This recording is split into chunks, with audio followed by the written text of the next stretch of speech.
never directly spoke about Mexican OT or whatever the big 300-pound Mexican guy is that said, I'm going to say the N-word because I grew up around N-words. I want to cosplay N-words. I want to dress like them. I want to make music like them. And who is going to do something?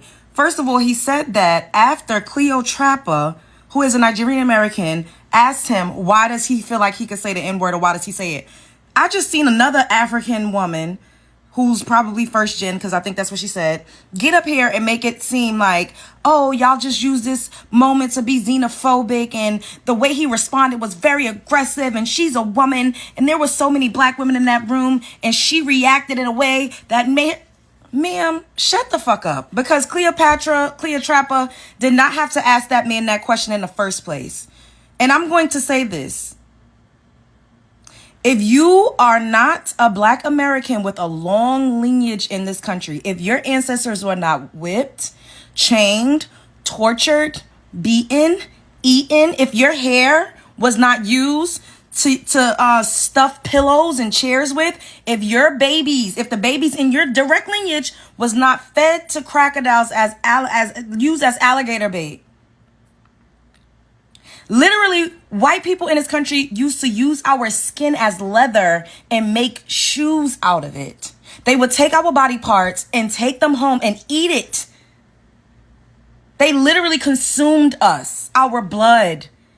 That is Black American history. If you do not have that type of relation to the N-word,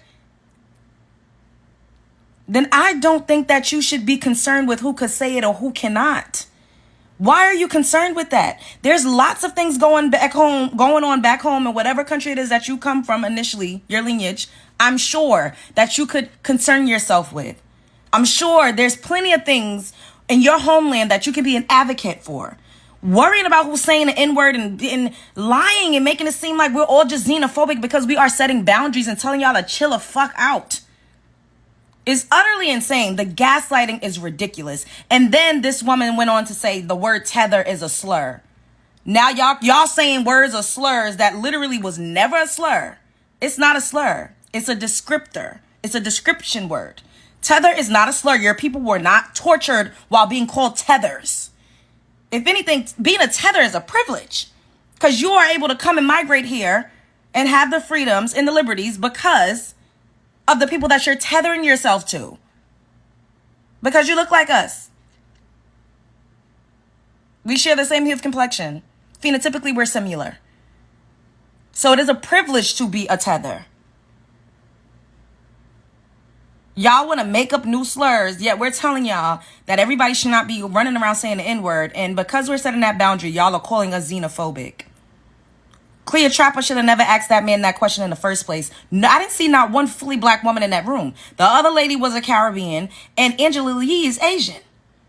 So where was the fully black American with lineage, with a direct relation to that word, whose ancestors suffered at the hand of it? I was called that as a child growing up in Brooklyn, New York.